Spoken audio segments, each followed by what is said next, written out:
All right. All right, everybody. It is 10:39 p.m. Central Time. One of the best regular season NFL football games in the last decade, maybe ever, has just wrapped up. Buffalo comes back 15 points down in the fourth quarter with 8 minutes to go. Of course, nobody thought that the game was over, out of reach at that point. Numbers wise, a 15-point comeback isn't unheard of, but just off the way the game felt, the dominance that Baltimore had in the game, the control over the game they had, this comeback is one for the books, to say the least. All right, I got to slow down. This is right after the game ends. Buffalo in the first half struggled every opportunity they had. They were putting plays together similar to how it feels watching the Chiefs when it's 2 yards first down, negative play second down, 3rd and 9. All you can do is hope Mahomes can roll out and get it to somebody. There were so many times watching this game where it felt like Josh Allen was the entirety of the reason the Bills even had a fighting chance to be in the game down 14. Early, there was the 3rd and 9. This specific critical situation, 3rd and 9, down 10 already, 17-7. If they this would have been a 3-and-out if they didn't convert the 3rd and 9, giving the Ravens the ball back. Could have go up 24-7 at that point, right before half, and the Ravens get ball out of half. At that point, the game's pretty much out of reach. Hard to say that now, seeing they just came back, but they get the 3rd and 9 conversion, go down the field, ends up driving a field goal, 17-10. It's those little spots where Josh Allen is just willing his team to success. That's why he wins the MVP last year. This is such a familiar feeling for me watching a game where it feels like you've done everything you need to do on the Ravens side to earn the victory, but you just gave them the one chance that they needed, the one desperate break that they needed from probably the guy that you least expected it from in Derrick Henry, who might have been having his best game as a pro, at least in the last 4 years. Of course, there's those Jacksonville games back in his Tennessee prime where he's going over 200 yards, stiff arming people for 99 yards. But the way that the Ravens were giving Derrick Henry the ball and he was hitting home run after home run, it seemed actually unfair. There was a thought I had during the game that probably would have been longer of a tangent if the Ravens won this game, but it was the idea of scheme versus players, where a lot of the league, of course, you have your best players and you want to get the ball to your best players. So you draw up plays that are easy for them, put them in it advantageous to get the ball and make plays, right? That's 90% of the people in the NFL.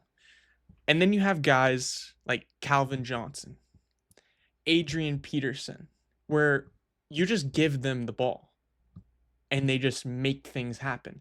I felt this way towards Tyreek Hill for a short period of time where you could give him the ball on a screen, a bubble.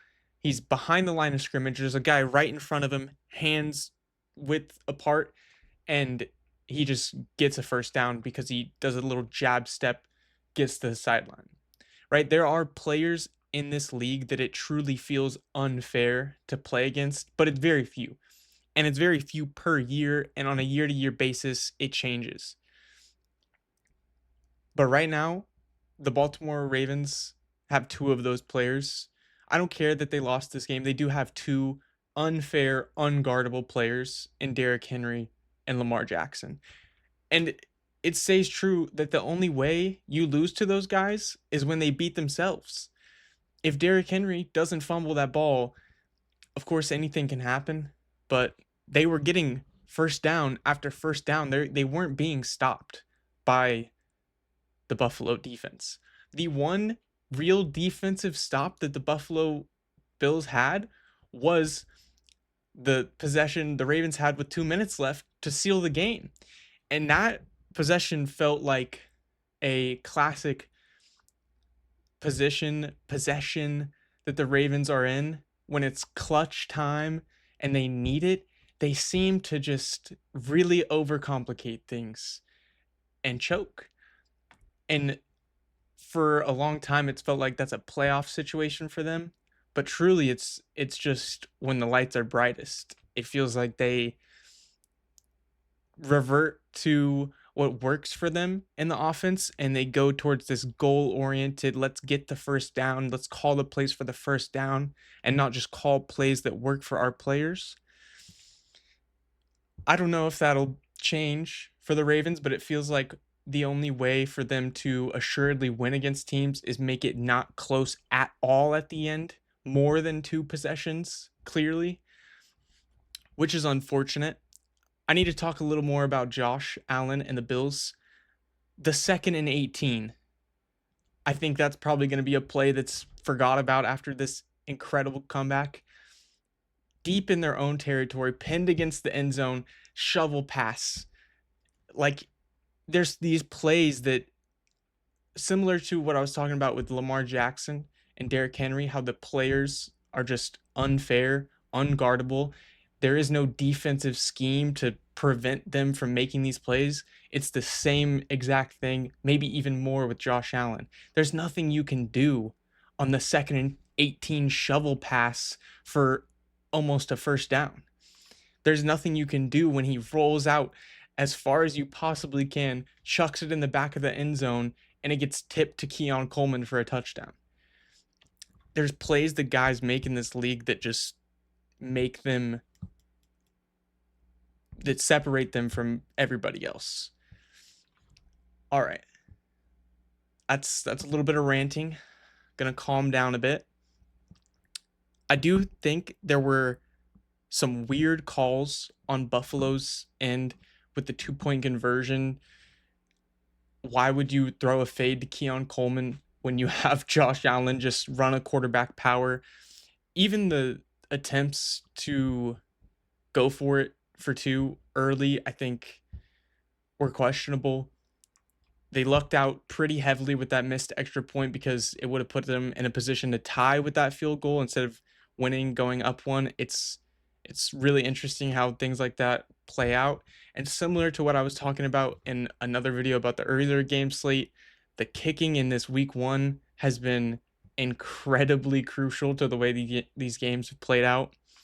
There were a few breaks that I think the Bills got, but there was no big referee interference with how this game played out. There was a 4th and 5.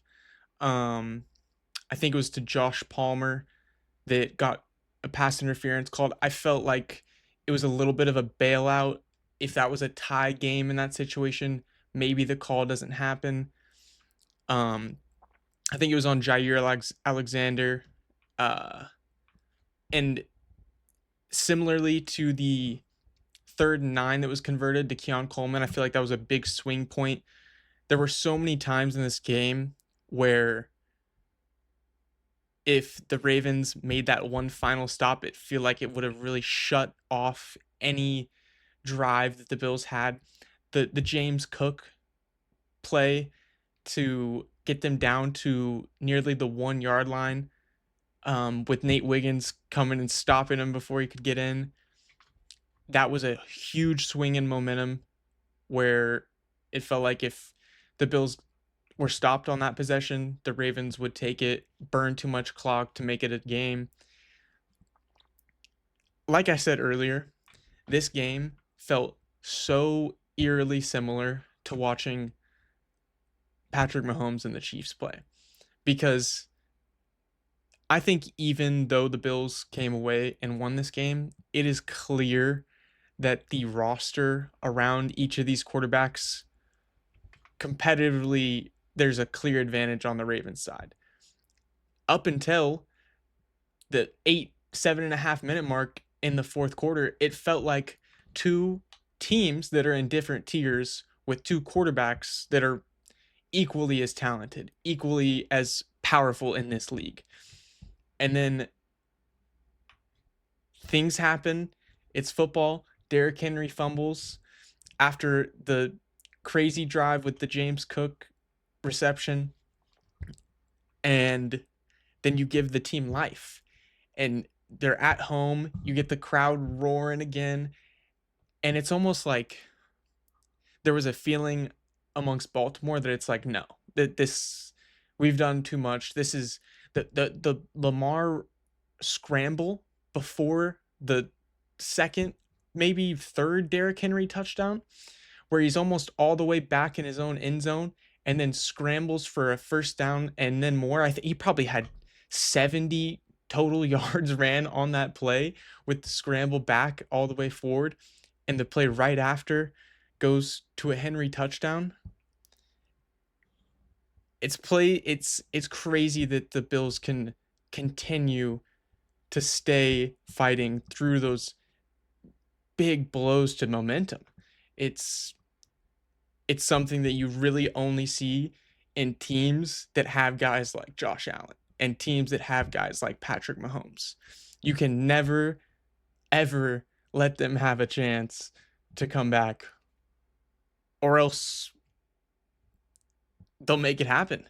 It's Matt Prater, of course. I feel like that name is pretty familiar for football fans that have been watching for the last 10, 15 years. I think he held the record for the longest kick for a while for Denver.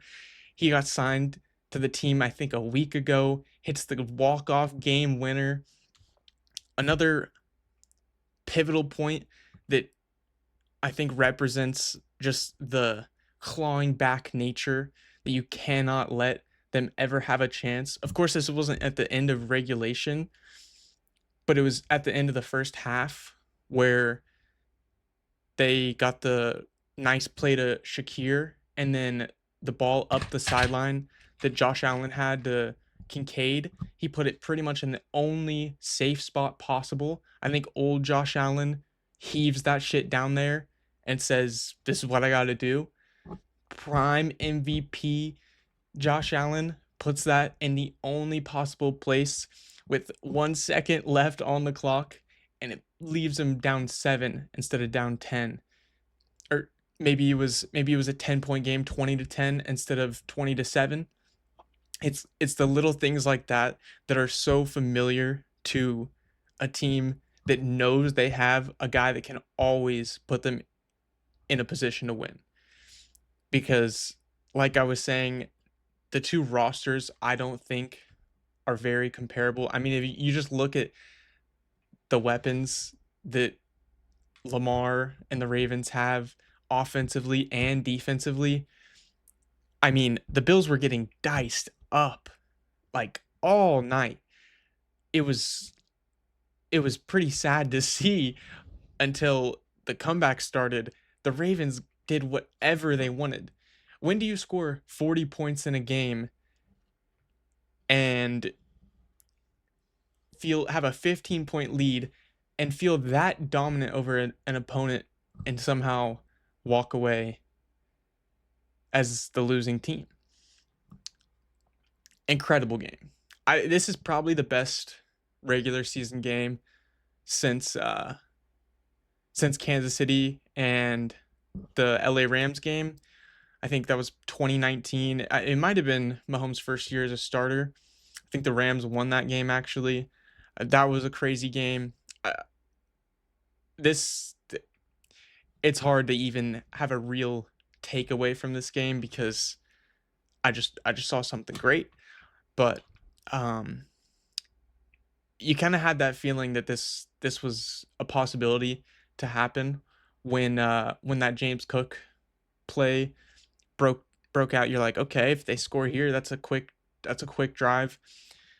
And then the momentum switch that happened throughout this game so many times is one of the greatest things in football. Having the the 2-point conversion attempt to Keon Coleman fail and be down 2 and know that you need to get the stop against a team who has just obliterated your defense doing anything that it wants up until the turnover from Derrick Henry. It's just it's crazy that things can happen that way. Huge credit to Josh Allen. I mean, you really can't even say anything bad about the Ravens besides maybe a little bit of decision making here and there. I think you want to be more aggressive when that's what's been working for you. You know, there's playing conservative. When it works, you get the credit for it. But when you play safe and it ends up biting you, it looks a lot worse than if you were to stick to your game plan, do the things that were working. That's what happened on the Derrick Henry fumble. The play before that, it was an easy first down. Lamar was getting easy first downs when they needed him. And then the turnover, it kind of shied him away. They felt like they didn't want to give him too much of a chance. And on that final possession, when Baltimore could have taken away, I know they talked about this a bit on the call. If you don't get the fourth down, then they're almost immediately in field goal range. On that 4th and 3, when the Ravens punted it back to the Bills on their field goal winning drive, I think you just go for it there.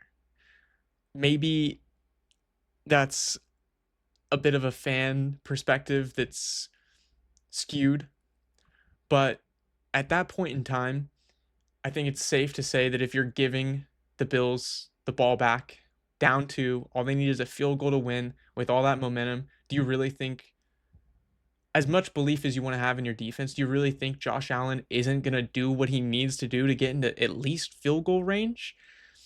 Because at the end of the day, I don't have any doubt that Josh Allen wouldn't just run it 4 times if he had to. He would just get the yards if he had to. That's how I feel about Mahomes. Yeah, watching this game, I think that's the biggest takeaway, is watching this game felt very similar to watching a Chiefs team with Mahomes go up against a team that roster-wise feels very superior. They feel like they're getting dominated the whole game, having to claw back just to stay in it, stay alive. But when you give them that one break, that one chance that they need, they don't look back. And for a back-to-back MVP reigning year to come, this is a good start if that's what Josh Allen wants. But team-wise, defensively, the Bills do have some work. They need to work on some things. The rookie corner, the rookie interior D lineman, they got cooked today. It's good. It's always good to come out with a win, but the Bills defense got absolutely cooked today. And Josh Allen backpacked them for a win, and they can thank their MVP quarterback for it. I feel like I'll probably press stop recording and have a flood of other thoughts come in, especially after watching more of the replay and hearing other people say some things about it. But as of right now, that was an awesome game. Hopefully Monday's nights can, live up to what we just saw. Probably not, but until next time.